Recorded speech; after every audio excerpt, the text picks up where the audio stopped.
start your own food truck.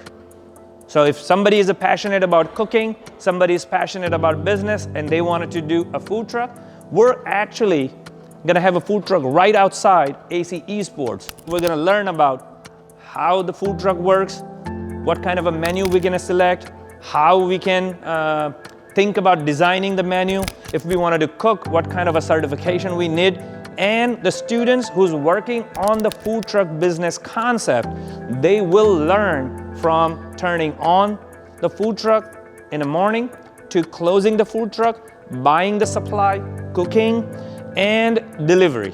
Now, after the program, if somebody says, Mr. Ren, I really love this, I really want to do this, then we're gonna have another program for entrepreneurship for the whole year, again, funded, but in that, we actually will graduate you with your own food truck.